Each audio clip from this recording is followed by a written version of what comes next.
Aku tampar mulut mantan suamiku dengan istrinya. Saat mencoba pamer jabatan manajer di keluargaku, dia tak tahu kalau aku sebentar lagi akan menjadi CEO di tempatnya ia bekerja. Namaku Dewi. Sejak kecil aku terbiasa hidup dalam keluarga sederhana yang penuh kehangatan. Ayah dan ibuku adalah orang tua yang selalu mendidikku dengan kasih sayang serta mengajarkan bahwa kebahagiaan tidak selalu diukur dengan harta. Mereka adalah pasangan yang selalu bekerja keras. Ayah seorang pegawai negeri yang jujur, sedangkan ibu seorang ibu rumah tangga yang tak pernah lelah mengurus kami. Aku tumbuh menjadi wanita yang penuh semangat, berpendidikan, dan selalu percaya bahwa usaha tak akan pernah mengkhianati hasil. Aku bukan berasal dari keluarga kaya, tetapi aku memiliki cita-cita tinggi. Sejak duduk di bangku kuliah, aku bercita-cita menjadi wanita mandiri yang bisa berdiri di atas kaki sendiri. Lalu, aku bertemu dengan Rama. Ia adalah pria yang dulu membuatku percaya bahwa cinta sejati itu ada. Dia adalah lelaki penuh perhatian, humoris, dan tampak begitu mencintaiku. Saat pertama kali bertemu, aku merasa dunia seakan lebih indah. Rama bukan hanya sekadar kekasih, tetapi juga sahabat terbaikku. Kami berbagi mimpi dan impian yang sama, yaitu membangun rumah tangga yang bahagia dan saling mendukung satu sama lain. Setelah beberapa tahun menjalin hubungan, akhirnya kami menikah. 5 tahun pernikahan kami berjalan dengan cukup baik. Aku mencintai Rama dengan sepenuh hati, dan aku selalu berusaha menjadi istri yang baik. Meskipun kami tidak hidup dalam kemewahan, kami tetap merasa cukup. Aku bekerja sebagai karyawan di sebuah perusahaan, sedangkan Rama pun bekerja di perusahaan lain. Kami saling mendukung satu sama lain dalam meraih impian masing-masing. Aku merasa pernikahan kami sempurna.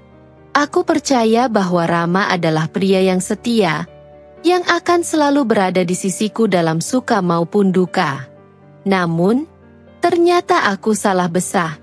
Aku masih ingat dengan jelas bagaimana hari-hari awal pernikahan kami dipenuhi dengan kebahagiaan sederhana.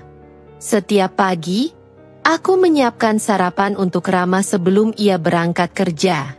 Sesekali, ia akan menggoda dengan candaan khasnya, membuatku tersenyum meski tubuh terasa lelah. Kami tinggal di rumah kecil hasil tabungan kami berdua. Tidak mewah, tetapi hangat.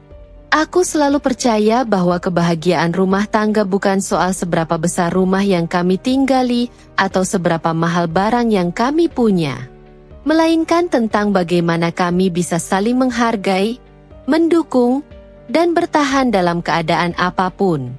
Rama dulu adalah pria yang penuh semangat, tak pernah lupa menanyakan bagaimana hariku berjalan. Setiap kali aku merasa lelah dengan pekerjaan, ia selalu hadir dengan pelukan dan kata-kata yang menenangkan. Namun, setelah beberapa tahun berlalu, ada yang berubah. Entah sejak kapan, aku mulai merasakan ada jarak di antara kami. Rama tak lagi seperti dulu. Ia semakin sering pulang larut malam dengan alasan pekerjaan yang menumpuk. Aku mencoba memahami, mencoba menjadi istri yang pengertian, tetapi hatiku mulai dihantui ketakutan. Perubahan kecil semakin terlihat jelas. Ia tak lagi tertawa saat aku bercanda. Teleponnya selalu berbunyi, dan saat aku mendekat, ia buru-buru mengakhiri panggilan.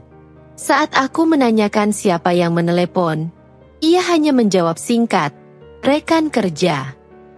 Aku tidak ingin berprasangka buruk, tetapi firasatku mulai mengganggu. Suatu malam, aku memberanikan diri untuk membahas perubahan sikapnya. "Mas, kenapa belakangan ini Mas selalu sibuk? Rasanya kita jarang bicara seperti dulu," tanyaku hati-hati. Ia menatapku sekilas, lalu kembali fokus pada ponselnya. "Kerjaan di kantor makin banyak, Dewu. Aku lelah." Jawabnya tanpa sedikit pun menatapku. Aku diam, mencoba menelan kekecewaan. Aku tahu ia lelah, tetapi dulu pun ia selalu lelah, dan ia tetap punya waktu untukku. Kini, bahkan saat duduk di sebelahku pun rasanya seperti ada dinding yang tak terlihat. Aku berusaha menepis pikiranku sendiri, meyakinkan diri bahwa semuanya baik-baik saja. Sampai akhirnya, sebuah kejadian menghancurkan semua keyakinanku. Hari itu hujan turun dengan deras. Aku pulang lebih awal dari biasanya karena pekerjaanku selesai lebih cepat. Saat tiba di rumah, aku melihat sepatu wanita di depan pintu. Hati kecilku berusaha menyangkal kemungkinan buruk. Tetapi langkah kakiku terasa semakin berat saat aku masuk ke dalam rumah. Di ruang tamu, aku melihat Rama duduk di sofa bersama seorang wanita. Mereka tampak begitu nyaman, tertawa bersama seolah dunia hanya milik mereka berdua. Wanita itu mengenakan gaun merah, rambut panjangnya tergerai sempurna. Ia tampak cantik, dan yang lebih menyakitkan, ia tampak begitu akrab dengan suamiku. Aku berdiri di ambang pintu, seluruh tubuhku bergetar. Rama baru menyadari kehadiranku ketika aku menghempaskan tas ke lantai. "Dewi?" Suaranya terdengar panik, tetapi aku tidak peduli. Aku menatapnya tajam, lalu beralih ke wanita itu. "Siapa dia, Mas?" Tanyaku dengan suara bergetar. Wanita itu tersenyum tipis. Sama sekali tidak terlihat merasa bersalah. Justru ia tampak puas melihat keterkejutanku. Rama terdiam. Hening sejenak. Sebelum akhirnya aku tertawa pahit. "Jadi ini alasan Mas berubah? Selama ini aku bertahan. Aku percaya. Tapi ternyata aku hanya istri bodoh yang tidak menyadari bahwa suaminya bermain di belakangnya." Rama bangkit dari sofa, mencoba mendekat, tetapi aku mundur selangkah. Air mataku sudah tidak bisa lagi kubendung. "Aku bisa jelaskan, Dewi," ucapnya terbata. Aku menggeleng, menatapnya dengan tatapan penuh luka. "Tidak perlu. Aku sudah melihat semuanya." Aku berbalik, meninggalkan rumah itu tanpa menoleh lagi. Hujan semakin deras, tetapi aku tidak peduli. Aku berjalan tanpa arah, membiarkan air mata bercampur dengan air hujan. Hancur. Itu satu-satunya kata yang bisa menggambarkan perasaanku saat itu. Sejak saat itu, aku berjanji pada diriku sendiri, aku tidak akan menangisi Rama lagi. Aku akan bangkit. Aku akan menunjukkan bahwa aku bisa hidup tanpa dia. Aku akan membuatnya menyesal telah menghancurkan hatiku.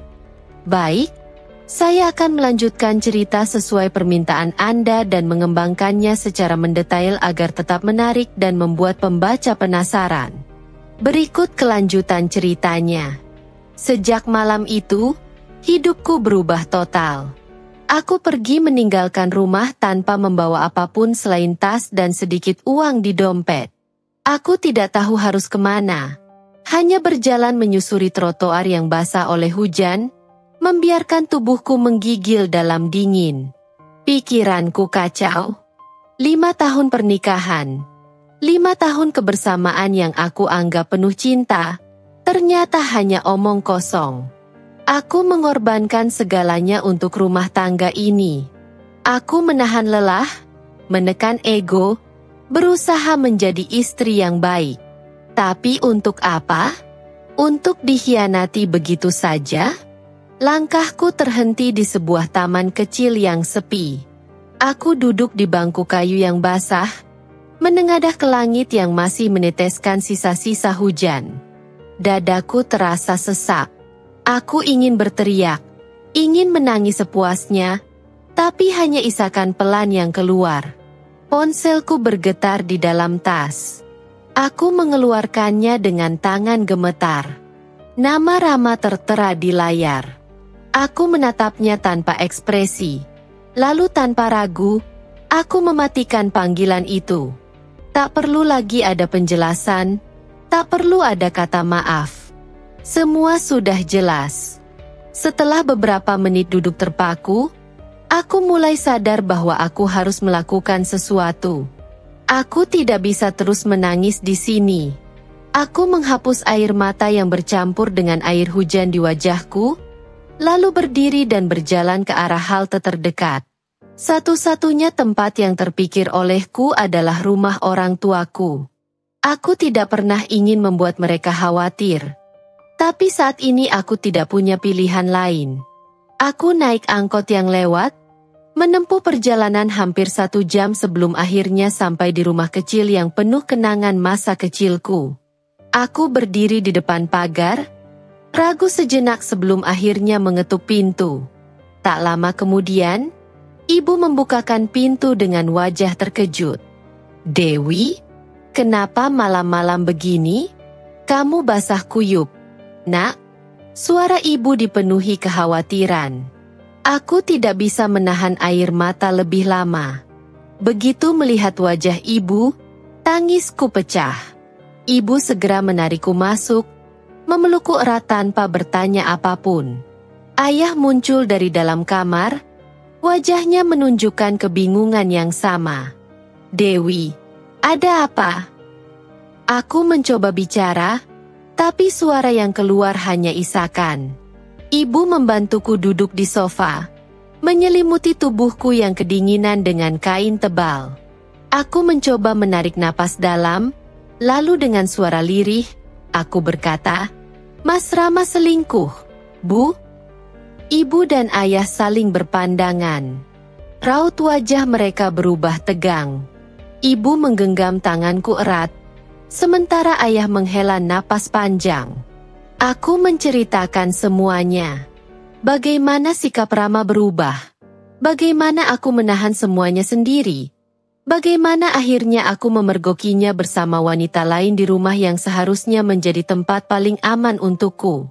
Ayah mengepalkan tangan. "Kurang ajar. Anak itu berani mengkhianatimu." Ibu mencoba menenangkan ayah, meskipun air matanya sendiri menggenang. "Sabar, Pak. Yang penting sekarang Dewi ada di sini. Kita pikirkan apa yang harus dilakukan." Aku hanya diam. Kepalaku terasa berat, tubuhku lelah. Yang ingin kulakukan saat ini hanyalah tidur dan melupakan semuanya. Meskipun aku tahu itu tidak mungkin. Malam itu, aku tidur di kamar lamaku. Kamar yang dulu kutinggalkan setelah menikah, kini kembali menjadi tempat perlindunganku. Aku memeluk bantal erat, membiarkan air mata terakhir jatuh sebelum akhirnya aku terlelap. Keesokan paginya, aku terbangun dengan perasaan kosong. Matahari sudah tinggi, tapi aku tidak ingin bangun. Aku ingin tetap di sini, di tempat yang tidak mengingatkanku pada Rama. Namun, hidup harus terus berjalan. Aku bangkit, mencuci muka, dan keluar dari kamar. Ibu sudah menyiapkan sarapan di meja. "Dewi, makan dulu, Nak," katanya lembut. Aku mengangguk pelan dan duduk di meja makan. Ayah duduk di seberangku, menatapku dengan ekspresi serius. "Apa yang mau kamu lakukan sekarang?" tanyanya. Aku terdiam. Aku belum memikirkan itu. Aku meninggalkan rumah tanpa membawa apapun, termasuk dokumen-dokumen penting. Aku tidak bisa kembali ke sana, tidak bisa melihat wajah Rama lagi. Ibu seolah bisa membaca pikiranku. "Kamu bisa tinggal di sini selama yang kamu mau. Ini rumahmu juga." Aku mengangguk. Aku bersyukur masih memiliki mereka. Tanpa mereka, aku tidak tahu bagaimana aku akan bertahan. Hari-hari berlalu, aku mencoba menyibukkan diri. Aku kembali bekerja, mencoba menjalani hidup seperti biasa. Tapi luka itu masih ada. Setiap kali aku mendengar nama Rama, Hatiku terasa sakit. Setiap kali aku melihat pasangan suami istri di jalan, aku merasa hampa. Hingga suatu hari, aku menerima surat cerai dari Rama. Tanpa kata-kata panjang, hanya lembaran kertas yang menyatakan bahwa pernikahan kami telah berakhir. Aku menatap kertas itu lama, lalu dengan tangan gemetar, aku menandatanganinya. Selesai. Aku bukan lagi istrinya. Aku ingin marah, ingin menghancurkan sesuatu. Tapi untuk apa? Aku hanya membuang napas panjang, lalu merobek lembaran salinan itu menjadi beberapa bagian sebelum membuangnya ke tempat sampah. Sekarang, aku bebas. Tapi kebebasan ini datang dengan luka yang masih menganga. Aku tahu aku harus melakukan sesuatu. Aku tidak bisa terus hidup dalam bayang-bayang masa lalu. Aku harus bangkit, harus lebih kuat. Aku mulai bekerja lebih keras. Aku mengambil proyek-proyek tambahan, menghadiri seminar bisnis, memperluas jaringan. Aku belajar banyak hal baru, meningkatkan kemampuanku. Setiap malam, aku membaca buku-buku bisnis, belajar tentang strategi kepemimpinan. Aku tidak ingin hanya menjadi seorang karyawan. Aku ingin lebih dari itu. Tahun-tahun berlalu, dan aku berhasil.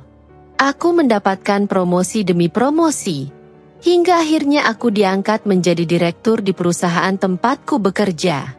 Aku tidak hanya bertahan, aku berkembang. Lalu, suatu hari, aku mendapat kabar yang mengejutkan. Rama melamar pekerjaan di kantorku. Aku menatap berkas lamarannya lama, membaca setiap detail informasi yang tertera di sana. Ada rasa puas yang menjalar di dadaku. Dia tidak tahu. Dia tidak pernah menyangka bahwa aku, wanita yang dulu ia tinggalkan, kini adalah orang yang memegang kendali. Aku tersenyum tipis. Ini akan menjadi awal dari sesuatu yang lebih besar. Aku akan membuatnya menyesal. Dan panjangkan durasi, dengan mempertahankan alur cerita agar tetap stabil dan runtut.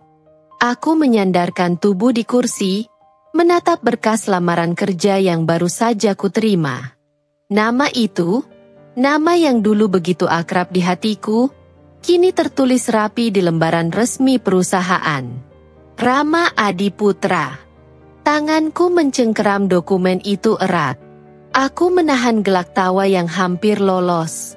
Dunia ini ternyata benar-benar lucu. Lelaki yang dulu meninggalkanku demi wanita lain, kini berada di posisi tak berdaya, mencoba mencari nafkah di bawah perusahaanku. Aku meletakkan dokumen itu di meja, mengambil secangkir kopi, lalu menyeruputnya perlahan. Sudah bertahun-tahun aku tidak bertemu dengannya. Sejak aku menandatangani surat cerai itu, aku berjanji tidak akan melihatnya lagi, tidak akan mencari tahu kehidupannya. Tapi kini, tanpa aku usahakan, dia datang dengan sendirinya. Aku menekan tombol interkom di mejaku. Sekretaris pribadiku, Liana, segera menjawab. "Ya, Bu Dewi."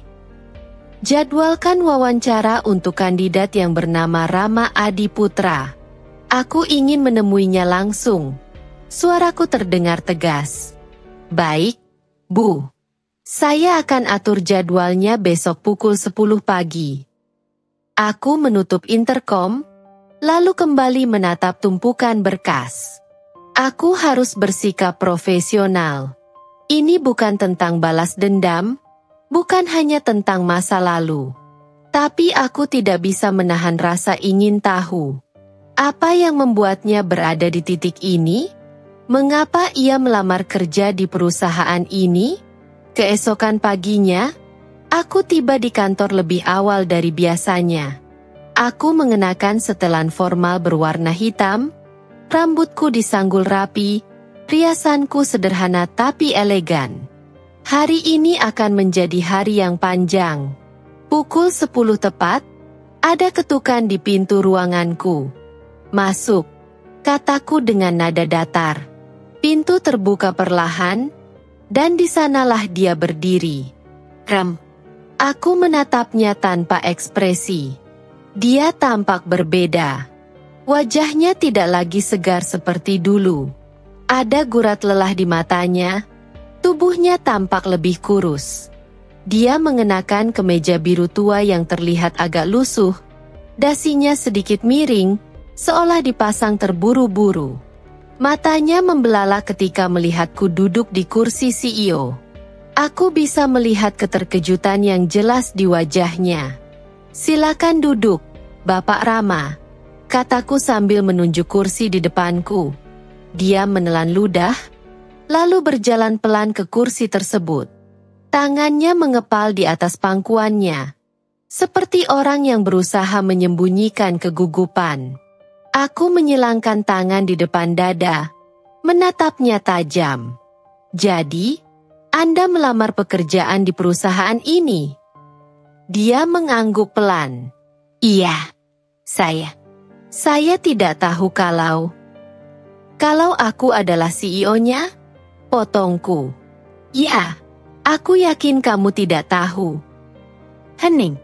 Aku menikmati keheningan itu, membiarkannya bergulat dengan pikirannya sendiri. Aku ingin tahu apa yang ada di dalam kepalanya saat ini. Apakah dia menyesal? Apakah dia malu? Aku tidak menyangka. Suaranya lirih. "Tidak menyangka bahwa wanita yang dulu kamu campakkan kini berada di atasmu." Aku tersenyum tipis. "Dunia memang kecil, Rama."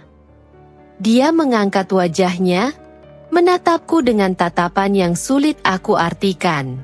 Aku membuka berkas lamarannya, berpura-pura membaca dengan saksama meskipun aku sudah menghafalnya semalam. "Jadi, kamu ingin melamar posisi manajer divisi pemasaran?" "Ya." Suaranya terdengar ragu.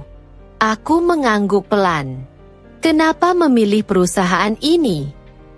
Dia terdiam sejenak, lalu menarik napas dalam.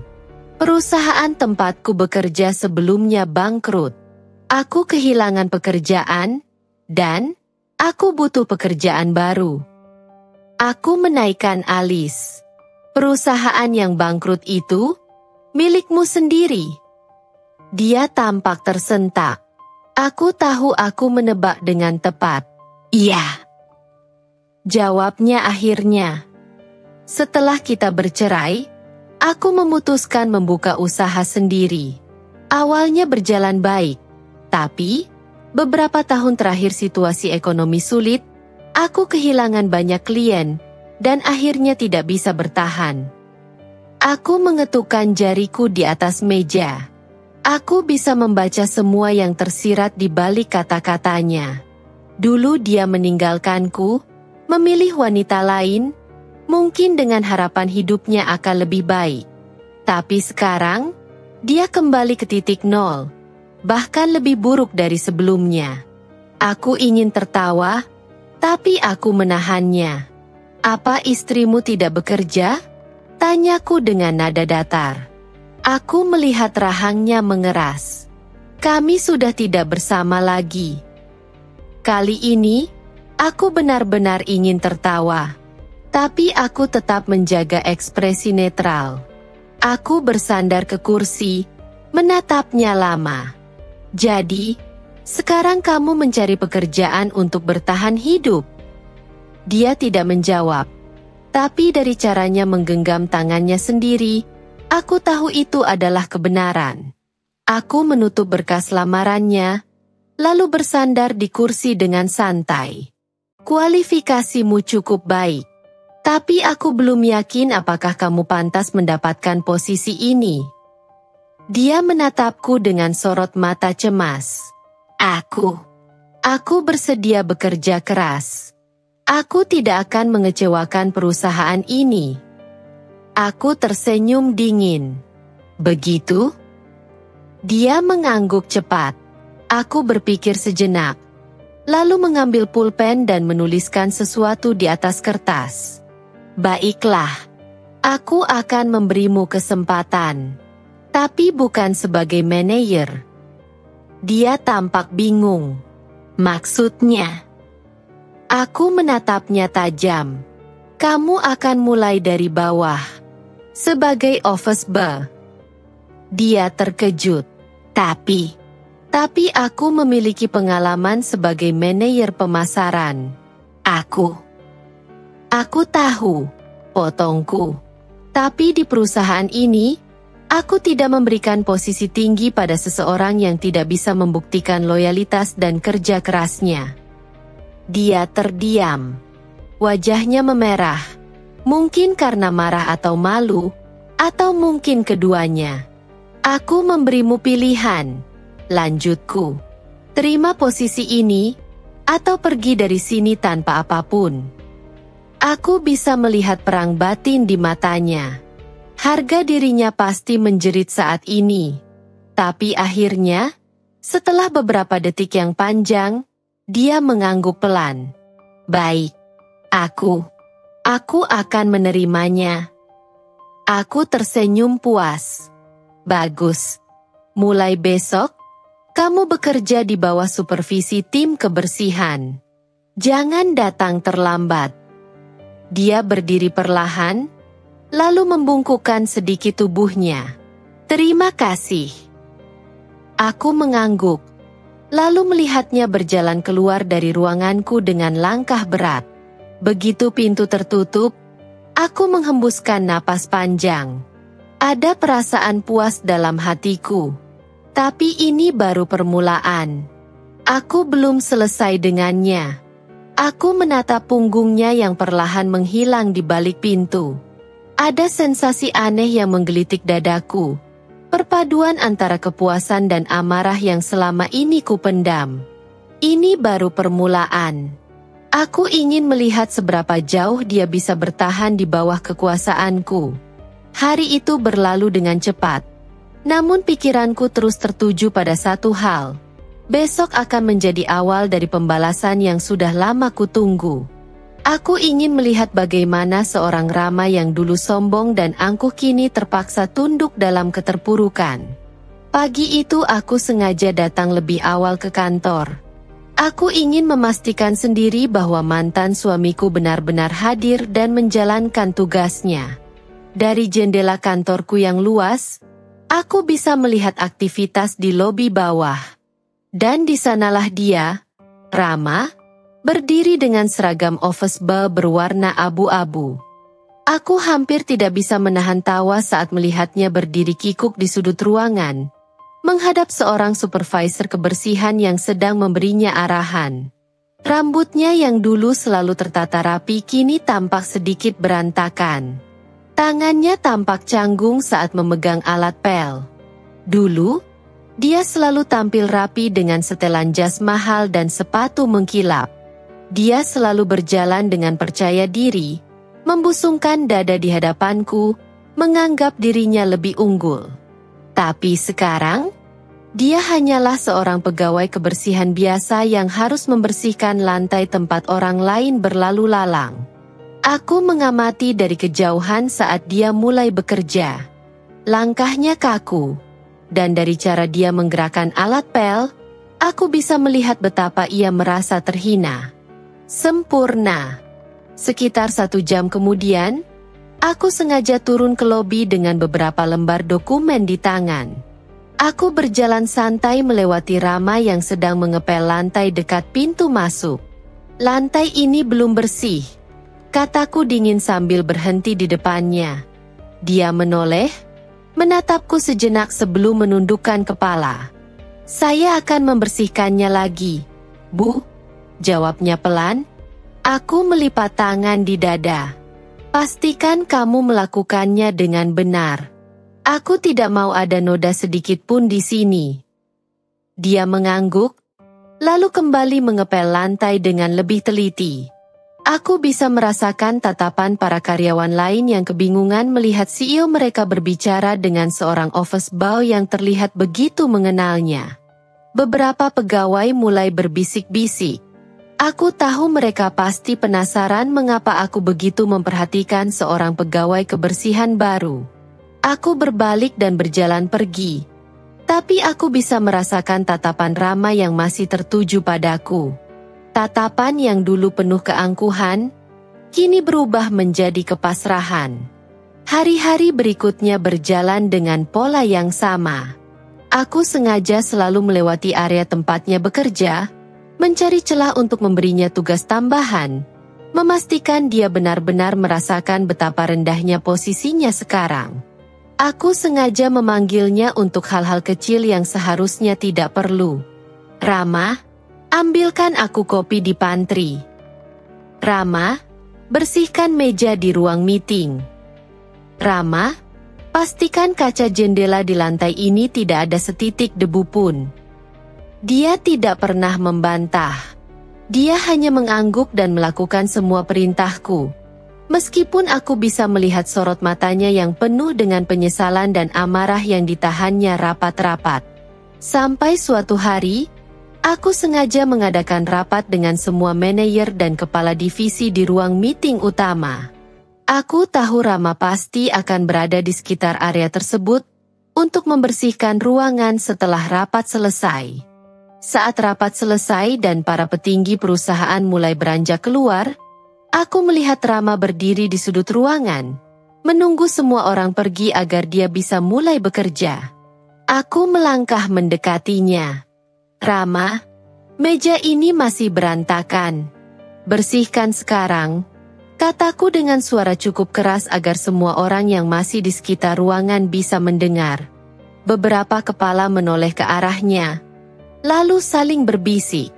Dia menggenggam kain lap di tangannya dengan erat, seakan menahan sesuatu dalam dirinya. Baik, Bu, jawabnya pelan. Aku bisa merasakan ketegangannya. Aku tahu dia ingin marah, tapi dia tidak bisa. Dia butuh pekerjaan ini. Dia tidak punya pilihan. Aku duduk di kursi kepala meja rapat dan memperhatikannya membersihkan meja dengan ekspresi puas. Sesekali aku melirik para manajer yang masih berdiri di pintu, melihat mereka menatap dengan bingung. Mungkin bertanya-tanya mengapa seorang pegawai kebersihan diperlakukan seperti ini oleh CEO mereka. Aku ingin semua orang tahu. Aku ingin dia merasa malu. Aku ingin dia merasakan kehinaan yang dulu dia timpakan padaku. Sampai akhirnya, dia tak tahan lagi. Rama berhenti menyeka meja dan menatapku tajam. "Kenapa kamu melakukan ini?" Suaranya rendah, tapi penuh dengan emosi. Aku menyilangkan kaki, menatapnya balik dengan santai. "Melakukan apa? Kamu tahu maksudku." Suaranya bergetar. Aku tersenyum tipis. Aku hanya memastikan setiap pegawaiku bekerja dengan baik. Apa itu salah?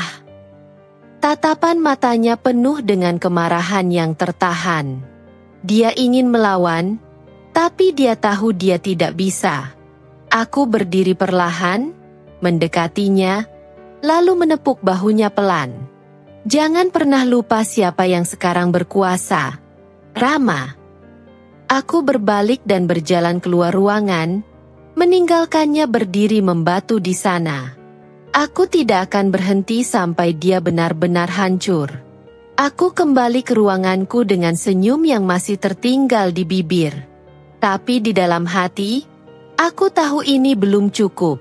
Rama harus benar-benar merasakan betapa kehancuran yang dia timpakan padaku dulu kini kembali menghantamnya berkali lipat lebih keras. Aku ingin dia jatuh lebih dalam, sampai dia tidak bisa lagi membanggakan diri. Hari itu berlalu, dan aku sengaja mengatur jadwalku agar lebih sering turun ke lapangan. Aku ingin melihat langsung bagaimana Rama menjalankan tugasnya sebagai seorang office boy. Aku ingin memastikan bahwa dia tidak pernah merasa nyaman di tempat ini. Pagi berikutnya, aku sengaja mengadakan inspeksi kecil di beberapa ruangan kantor. Ini bukan sesuatu yang biasa kulakukan, dan aku tahu para karyawan pasti akan terkejut. Tapi bagiku, Ini adalah cara lain untuk membuat Rama semakin terpojok. Saat aku melewati pantry, aku melihatnya sedang mencuci gelas-gelas bekas rapat. Tangannya tampak kaku, dan dari wajahnya, aku tahu dia merasa diawasi. Aku melangkah mendekat dan berdiri di sampingnya. Pastikan semua gelas ini bersih, Rama. Aku tidak mau ada noda sedikit pun. Ucapku dengan nada tenang, tapi menusuk. Dia mengangguk tanpa menoleh. Iya, Bu. Aku mengambil satu gelas dari rak dan mengangkatnya ke bawah cahaya lampu. Masih ada bekas noda kopi di sini. Aku meletakkan gelas itu kembali ke wastafel. Cuci lagi. Rama menghela napas pelan dan mulai mencuci ulang gelas itu. Lebih teliti kali ini. Aku menatapnya lama, menunggu reaksi lain darinya, tapi dia tetap diam. Aku bersandar di meja pantry sambil menyilangkan tangan. Lucu, ya? Gumamku. Sengaja membuat suaraku cukup keras agar dia bisa mendengar. Dulu kamu yang sering meremehkan orang lain. Sekarang kamu harus mencuci gelas orang-orang yang dulu mungkin kamu anggap tidak ada apa-apanya. Kali ini dia berhenti. Tangannya mencengkeram erat pinggiran wastafel, lalu dia menoleh perlahan. Apa sebenarnya yang kamu inginkan? Aku tersenyum tipis. Aku hanya memastikan semua karyawan bekerja dengan baik. Dia menatapku tajam, lalu kembali mencuci gelasnya tanpa berkata apa-apa. Aku tahu dia ingin marah. Aku tahu dia ingin berteriak, atau bahkan melempar sesuatu ke arahku. Tapi dia tidak bisa. Dia terjebak dalam keadaan yang sama seperti dulu aku terjebak dalam pernikahan yang menyakitkan bersamanya. Hari demi hari berlalu, dan aku semakin menikmati posisiku. Aku sengaja mengadakan pertemuan formal dengan semua kepala divisi, dan setiap kali, aku meminta Rama untuk menyajikan minuman atau membersihkan ruangan setelahnya. Setiap kali dia masuk ruangan rapat dengan nampan di tangan, aku selalu memastikan untuk memanggilnya dengan nada yang cukup keras agar semua orang sadar siapa dia sebenarnya. Rama, pastikan kopiku tidak terlalu manis, kataku saat dia meletakkan cangkir di depanku. Beberapa manajer yang hadir mulai menyadari ada sesuatu yang aneh. Bisik-bisik terdengar. Mereka pasti bertanya-tanya mengapa aku begitu memperhatikan seorang pegawai kebersihan dengan cara seperti ini. Sampai suatu hari, aku akhirnya mendapatkan momen yang benar-benar ingin kulihat. Sore itu, ada rapat besar dengan jajaran direksi. Aku sengaja meminta Rama untuk membersihkan ruangan sebelum dan sesudah rapat. Aku tahu di dalam ruangan ini akan ada banyak orang yang mengenalnya dulu. Mantan kolega, orang-orang yang dulu bekerja dengannya, bahkan beberapa rekan bisnisnya yang mungkin masih mengingatnya sebagai seorang pria dengan jabatan tinggi. Saat rapat hampir selesai, aku melihatnya berdiri di luar ruangan, menunggu instruksi untuk mulai membersihkan. Beberapa orang di dalam sudah mulai menyadari keberadaannya. Bisik-bisik kembali terdengar, kali ini lebih jelas. Salah satu direktur akhirnya bertanya, "Itu Rama?" Aku berpura-pura terkejut. "Oh, iya. Dia sekarang bekerja di sini sebagai office boy." Ruangan mendadak sunyi. Semua mata tertuju padanya. Rama menunduk, menggenggam kain lap di tangannya dengan erat. Aku menatapnya lama, lalu berdiri dari kursiku. "Rama, tolong bersihkan meja ini," ucapku santai, seakan situasi ini tidak berarti apa-apa. Dia tidak bergerak. Dia tetap berdiri di tempatnya. "Ada masalah?" tanyaku. Sengaja menaikkan nada suaraku sedikit agar semakin banyak orang yang memperhatikannya. Rama akhirnya melangkah maju dengan berat hati. Dia mulai mengelap meja di tengah tatapan banyak orang yang masih tidak percaya dengan apa yang mereka lihat. Aku tidak menyangka. Salah satu direktur bergumam pelan. Rama yang dulu bekerja di posisi tinggi, sekarang jadi office boy. Aku tersenyum kecil. Begitulah hidup. Kadang di atas, kadang di bawah. Rama tidak mengatakan apa-apa. Aku bisa melihat rahangnya mengeras. Tangannya mengepal di bawah meja setelah selesai membersihkannya. Saat dia hendak berbalik untuk pergi, aku berkata, "Oh, satu lagi. Tolong buang sampahnya juga." Dia terdiam sejenak, lalu meraih kantong sampah di pojok ruangan dengan ekspresi yang begitu sulit dijelaskan. Aku menikmatinya. Aku menikmati setiap detik dari kejatuhannya. Ini masih permulaan. Aku belum selesai. Aku duduk kembali dengan tenang, menikmati tatapan tak percaya dari beberapa orang di ruangan itu. Ada yang tampak kasihan, ada juga yang hanya bisa terdiam. Mungkin masih berusaha memahami bagaimana seseorang seperti Rama bisa jatuh begitu dalam. Saat Rama berjalan keluar membawa kantong sampah, aku melihat pundaknya menegang. Dia pasti menahan amarah dan rasa malu yang luar biasa. Tapi itu belum seberapa dibandingkan dengan apa yang dia lakukan padaku dulu. Aku tidak bisa melupakan bagaimana dia dan istrinya dulu menertawakanku di depan keluarga besarku, memamerkan kehidupan barunya yang lebih mewah, seolah aku ini hanya seonggok masa lalu yang patut dilupakan. Aku ingat bagaimana dia mengabaikanku saat aku menangis dan memohon sedikit saja penjelasan tentang apa salahku. Dan sekarang, dia harus merasakan hal yang sama, atau bahkan lebih buruk. Malamnya, aku mendapat pesan dari nomor tak dikenal. "Apa kamu puas sekarang?" Aku tidak perlu bertanya siapa pengirimnya. Aku tahu itu dari Rama. Aku tersenyum sinis sebelum membalas. "Belum. Ini baru permulaan." Tidak ada balasan setelah itu. Keesokan harinya, aku sengaja datang lebih pagi dari biasanya. Aku ingin memastikan semuanya berjalan sesuai rencana. Di lobi, aku melihat Rama tengah berdiri di depan meja resepsionis. Wajahnya terlihat tegang. "Rama." Aku memanggilnya lantang, cukup keras agar beberapa karyawan lain menoleh. Dia menegang seketika, lalu berbalik dengan ekspresi yang sulit dijelaskan. "Iya, Bu." Aku melangkah mendekatinya dengan ekspresi dingin. "Aku ingin kantor direksi dalam keadaan rapi sebelum jam 8.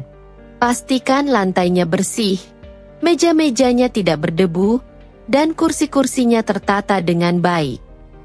Dia menunduk, nyaris tak mampu menyembunyikan kemarahannya. "Baik." Aku memperhatikannya berjalan dengan langkah berat menuju lift. Aku tahu harga dirinya terluka parah. Aku sengaja mengatur jadwal rapat direksi pagi itu agar Rama sibuk membersihkan kantor sebelum orang-orang masuk. Dan saat dia sedang sibuk mengelap kaca besar di salah satu sisi ruangan, para direksi mulai berdatangan. Aku melihat salah satu dari mereka menatap Rama dengan tatapan heran, lalu berbisik kepada rekannya. "Benarkah itu Rama? Mantan manajer?" Rekan di sebelahnya mengangguk. Aku hampir tidak percaya. Aku duduk di kursiku dengan anggun, membiarkan mereka terus berbicara. Aku ingin Rama mendengar semuanya. Aku ingin dia tahu bahwa orang-orang kini melihatnya sebagai sosok yang jatuh dari tempat paling tinggi ke posisi paling rendah. Dan saat semua orang sudah duduk, aku berdeham pelan, sengaja menarik perhatian ke arah Rama yang masih berdiri di sudut ruangan. "Rama," panggilku, nada suaraku santai, tapi menusuk. Dia menoleh. "Iya, Bu." "Tolong buatkan kopi untuk semua direksi di sini." Aku menyandarkan tubuh ke kursi, menatapnya dengan mata penuh kemenangan. Aku bisa melihat sorot matanya yang dipenuhi kemarahan. Dulu, saat dia masih menjabat sebagai manajer, dialah yang sering memerintah bawahan. Sekarang, dia yang harus melayani orang-orang yang dulu berada di bawahnya. Dia menundukkan kepala dan berbalik menuju pantry tanpa sepatah kata pun. Seorang direktur berbisik kepada rekannya, "Aku tidak pernah menyangka hidupnya bisa berubah seperti ini." Aku tersenyum kecil.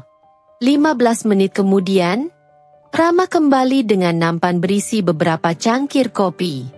Tangannya sedikit gemetar saat meletakkan satu persatu cangkir ke meja para direksi. Saat dia sampai di depanku, aku mengambil cangkir kopi yang dihidangkannya. Tapi sebelum dia sempat berbalik, aku sengaja mengerutkan kening. "Apa ini?" tanyaku tajam. Dia menatapku, bingung. "Kopi, Bu." Aku memutar cangkir itu di tanganku, lalu menaruhnya kembali ke meja. "Terlalu pahit." Dia mengepalkan tangannya di samping tubuhnya. "Saya sudah membuatnya sesuai takaran biasa, Bu." Aku tersenyum sinis. "Kamu tahu, Rama, aku tidak suka kopi yang terlalu pahit. Sama seperti aku tidak suka dengan kenangan pahit yang pernah kamu berikan." Ruangan menjadi hening. Semua orang bisa merasakan ketegangan di antara kami. "Kau bisa buat ulang atau berhenti di sini saja," lanjutku dingin. Rama mengertakkan giginya, tapi akhirnya mengambil cangkir itu kembali dan berjalan keluar. Aku menatap punggungnya yang pergi dengan langkah berat. Aku bisa merasakan bahwa batas kesabarannya sudah hampir habis. Tapi itu tidak masalah. Aku ingin dia merasakan apa yang dulu aku rasakan. Perasaan dihancurkan, dikecilkan, dan dipermalukan di depan orang banyak. Ini belum selesai. Aku masih punya banyak cara untuk memastikan dia benar-benar jatuh tanpa bisa bangkit lagi. Rama kembali dengan cangkir kopi baru di tangannya. Kali ini, dia meletakkannya di hadapanku dengan gerakan lebih kasar, seolah ingin menunjukkan bahwa dia menahan amarahnya. Aku menatapnya sebentar, lalu perlahan mengangkat cangkir itu dan menyeruputnya sedikit. Aku meletakkan kembali cangkirnya ke meja dengan tatapan yang sulit diterjemahkan. "Masih kurang pas," ucapku santai. Beberapa direksi saling berpandangan, merasa canggung dengan situasi ini. Tapi aku tidak peduli. Aku ingin dia benar-benar kehilangan kesabarannya. Aku ingin dia tahu bahwa ini baru awal dari penderitaannya. "Kamu bisa ulangi lagi atau berhenti," ulangku, menegaskan kata-kataku sebelumnya. Rama menghela napas panjang. Matanya menatap tajam ke arahku, penuh emosi yang dia tahan. Aku bisa melihat rahangnya mengeras, dan kedua tangannya mengepal. Aku tahu, dia berada di ambang batas kesabarannya. Tapi dia tidak berkata apa-apa. Dengan gerakan cepat, dia mengambil cangkir itu dan melangkah pergi. Aku tersenyum kecil. Bagus. Aku ingin dia merasa tidak berdaya. Setelah rapat selesai, aku sengaja berjalan melewati pantry. Dari balik kaca, aku bisa melihat Rama berdiri di sana. Kedua tangannya mencengkeram meja dengan kuat.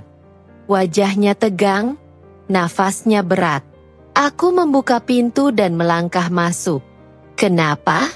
Tidak kuat?" tanyaku pelan, tapi penuh sindiran.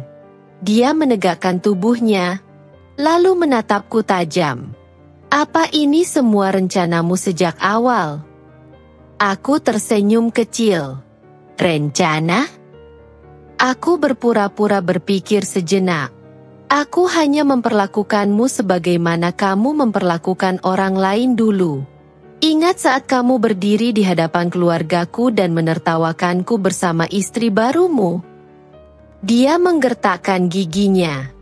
"Jadi ini balas dendammu?" Aku menyilangkan tangan di depan dada. Sebut saja begitu. Dia tertawa kecil. Tapi aku bisa melihat bahwa itu tawa yang dipaksakan. Aku tidak menyangka kamu bisa berubah sejauh ini. Aku ingat Dewi yang dulu, wanita yang selalu sabar, yang selalu memaafkan. Aku mendekat selangkah. Dewi yang dulu sudah mati. Rama. Dia mati sejak kamu mengkhianatinya. Untuk pertama kalinya, aku melihat mata Rama melemah. Dia menelan ludah, seolah kata-kataku menusuknya tepat di dada. Tapi aku tidak berhenti di sana. Aku melanjutkan, dan sekarang, aku adalah wanita yang lebih kuat.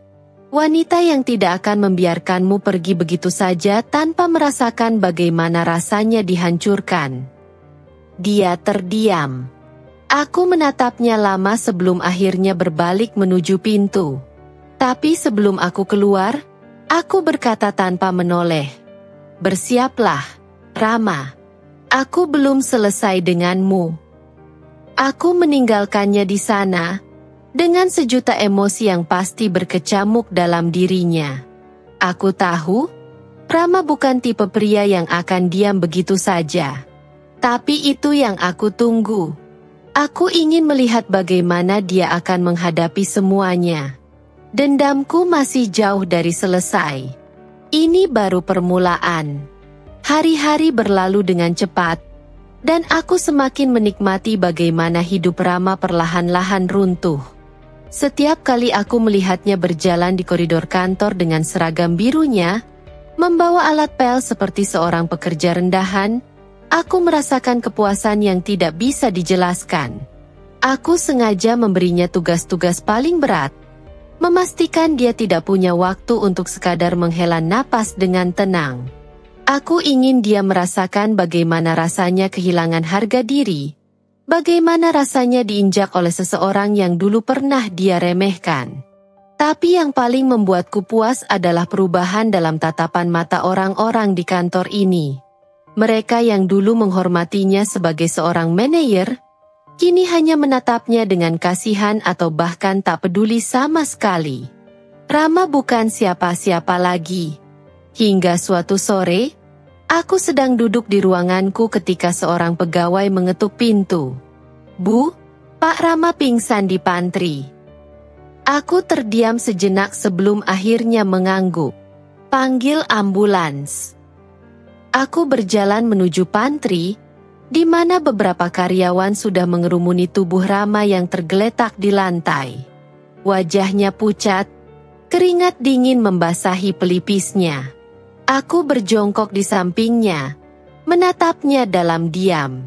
Aku tidak tahu apa yang sedang dia rasakan, tapi aku bisa melihat kesedihan di matanya saat dia membuka kelopak matanya perlahan.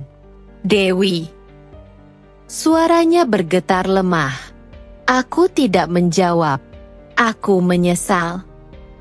Aku mengernyitkan dahi, tidak menyangka dia akan mengatakannya dalam kondisi seperti ini. Aku menghancurkanmu dulu. Matanya mulai berkaca-kaca. Aku pantas mendapatkan ini semua. Aku menatapnya, mencoba mencari kebohongan dalam sorot matanya. Tapi yang kulihat hanya kepedihan, penyesalan. Ambulans datang, dan mereka segera membawanya ke rumah sakit. Aku kembali ke ruanganku.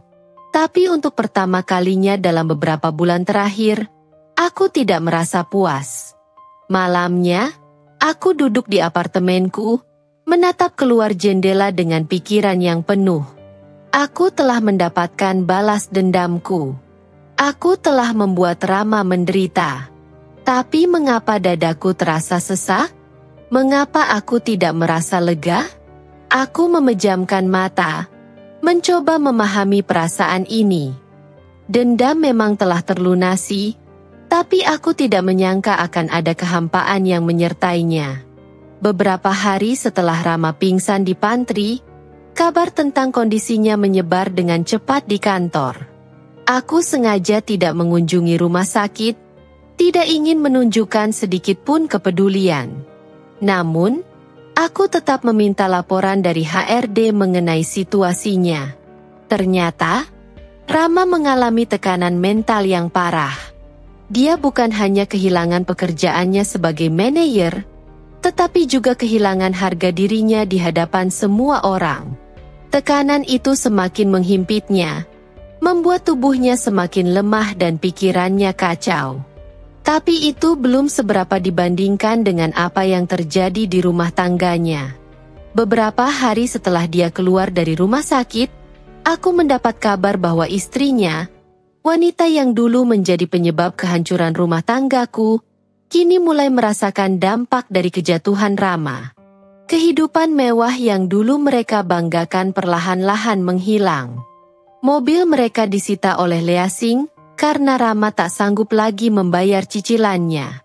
Rumah yang mereka tempati mulai penuh dengan tagihan. Aku mendengar dari seorang rekan lama bahwa istri Rama mulai sering mengamuk di rumah, berteriak-teriak menyalahkan Rama karena semua penderitaan yang mereka alami. Aku menyeringai mendengar kabar itu. Tak lama kemudian, aku mendengar kabar bahwa wanita itu akhirnya meninggalkan Rama. Dia pergi dengan seorang pria kaya yang lebih mampu memenuhi kebutuhannya. Rama, yang kini tak memiliki apa-apa lagi, hanya bisa meratapi hidupnya dalam kehancuran. Hingga suatu hari, saat aku sedang dalam perjalanan pulang dari kantor, aku melihat sosok familiar duduk di pinggir jalan dekat sebuah warung kecil. Dia duduk dengan pakaian lusuh, rambutnya berantakan, dan wajahnya penuh kelelahan. Di sampingnya, ada sebotol air mineral setengah kosong dan sebungkus nasi bungkus yang bahkan belum disentuh. Aku memarkir mobilku di seberang jalan dan menatapnya dari jauh. Aku tidak pernah membayangkan akan melihatnya seperti ini. Rama yang dulu begitu sombong, begitu percaya diri dengan kehidupannya, kini tak lebih dari seorang pria yang kehilangan segalanya. Aku turun dari mobil dan melangkah mendekatinya. Dia mengangkat wajahnya, matanya melebar saat melihatku. "Dewi." Suaranya hampir tak terdengar. Aku hanya menatapnya tanpa berkata apa-apa. "Aku sudah kehilangan semuanya," katanya dengan suara parau. "Istriku meninggalkanku, rumahku disita, aku bahkan tidak punya tempat untuk pulang." Aku menyilangkan tangan di depan dada. "Bukankah ini yang kamu pilih, Rama?" Dia menunduk, bahunya bergetar. "Aku bodoh, aku buta karena keserakahan. Aku mengkhianati wanita yang paling mencintaiku." Aku menghela napas pelan, tapi tetap tidak menunjukkan belas kasihan. "Aku menyesal, sangat menyesal, Dewi." Suaranya bergetar. "Aku tahu aku tidak pantas meminta maaf. Aku hanya ingin kau tahu bahwa aku benar-benar menyesal." Aku menatapnya lama sebelum akhirnya berkata, "Tapi penyesalanmu tidak akan mengubah apapun, Rama. Luka yang kau tinggalkan padaku terlalu dalam." Dia menatapku dengan mata berkaca-kaca. "Aku mengerti," katanya lirih. "Aku pantas menerima semua ini." Aku menarik napas dalam. Aku sudah mendapatkan keadilan untuk diriku sendiri. Aku telah membuatnya merasakan bagaimana rasanya kehilangan, bagaimana rasanya dihancurkan. Kini, Rama tak lebih dari bayangan dari dirinya yang dulu. Aku berbalik, meninggalkannya sendirian dalam kehancuran yang dia ciptakan sendiri. Hari-hari terus berlalu, dan hidupku semakin membaik. Setelah melewati begitu banyak cobaan, aku merasa semakin kuat. Karierku terus menanjak, dan aku hampir mencapai posisi yang selama ini aku impikan. CEO perusahaan yang dulu menjadi tempatku bekerja sebagai karyawan biasa. Semua yang aku lakukan bukan hanya untuk balas dendam, tetapi juga untuk membuktikan pada diriku sendiri bahwa aku bisa menjadi lebih dari yang mereka kira. Namun, Dalam perjalanan menuju puncak itu, aku masih tidak bisa menahan perasaan sesekali memikirkan Rama dan istrinya. Meskipun aku sudah mendapatkan balas dendam yang pantas, aku tak bisa menutup mata bahwa mereka masih menderita. Tapi kali ini, aku tidak lagi merasa puas atau bahagia dengan penderitaan mereka. Aku hanya merasa kosong. Aku duduk di ruang kerjaku, menatap keluar jendela yang besar. Kota terlihat sibuk dan hidup, sementara hatiku terasa hampa. Tiba-tiba, aku teringat kata-kata Rama waktu itu. Aku menyesal, sangat menyesal. Aku memejamkan mata, mencoba menyelami perasaan itu. Pada akhirnya, apa yang aku inginkan? Kemenangan? Keadilan? Atau mungkin penutupan dari luka lama yang tak kunjung sembuh? Disinilah aku sekarang, berdiri di puncak kesuksesan. Namun hati ini tetap terasa sepi. Aku tidak ingin lagi melihat Rama menderita. Karena pada dasarnya, aku sudah tahu apa yang dia rasakan. Aku bergegas keluar dari kantor, memutuskan untuk mengunjungi tempat yang dulu menjadi rumahku bersama Rama. Tempat yang dulu penuh dengan kenangan manis dan pahit. Rumah yang kini kosong, dihuni oleh kenangan dan penyesalan yang tak pernah hilang. Saat aku tiba, aku melihat Rama berdiri di depan rumah itu. Wajahnya terlihat lebih tua dari sebelumnya. Matanya tampak lelah dan penuh penyesalan. "Rama," panggilku pelan. Dia menoleh, dan matanya langsung bertemu dengan mataku. Aku bisa melihat betapa dalam penyesalannya. "Apa yang kamu cari di sini?" tanyaku dengan lembut, walaupun aku tahu jawaban yang akan dia beri. Rama menghela napas panjang, kemudian melangkah mendekat. Aku tahu aku tak punya hak lagi untuk meminta maaf. Tapi, Dewi, aku ingin kau tahu bahwa aku akan terus hidup dengan penyesalan ini sampai akhir hidupku. Aku tahu aku pantas mendapatkannya. Aku menatapnya, merasa hati ini tak bisa lagi dipenuhi oleh kebencian atau amarah. "Aku sudah memaafkanmu, Rama," jawabku pelan. Dia terkejut. "Tapi kenapa? Aku sudah menghancurkan hidupmu." Aku mengangkat tangan, menghentikan kata-katanya. Karena aku tidak ingin hidupku dipenuhi dengan kebencian. Aku sudah mendapatkan yang pantas aku dapatkan. Aku sudah belajar banyak dari kesalahanmu, dan aku tahu aku lebih kuat sekarang. Rama terdiam, matanya berkaca-kaca. "Aku akan pergi dari sini, Dewi. Aku akan pergi jauh. Karena aku tahu aku tidak pantas untukmu. Aku hanya ingin kau tahu, aku menyesal. Aku benar-benar menyesal." Aku mengangguk perlahan. "Kehidupan kita akan terus berjalan, Rama. Dan aku ingin kamu tahu, aku berharap kamu bisa menemukan kedamaian dalam dirimu, meski itu harus dimulai dari penyesalanmu." Aku berjalan pergi, meninggalkan rumah yang dulu menjadi saksi perjalanan hidup kami. Tapi kali ini, aku tidak merasa hampa. Aku merasa lega. Dewi yang dulu mungkin telah mati, tapi Dewi yang sekarang adalah wanita yang tahu bagaimana cara mengampuni, bagaimana cara melepaskan dan melangkah ke depan. Aku tahu ini bukan akhir dari perjalanan hidupku. Masih ada banyak hal yang harus aku capai, dan aku akan terus maju. Tidak ada lagi yang bisa menghentikanku. Bagi siapa saja yang sedang berjuang untuk bangkit, ingatlah bahwa tidak ada yang lebih berharga daripada menghargai diri sendiri dan tidak terjebak dalam masa lalu. Penyesalan bisa menjadi pelajaran, tapi jangan biarkan itu menjadi beban yang menghancurkanmu. Bangkitlah, dan teruslah berjalan menuju impianmu. Seperti aku yang telah menemukan kembali jalanku. Semoga kamu yang membaca kisah ini mendapatkan kekuatan dan kebijaksanaan untuk menghadapi segala tantangan dalam hidup.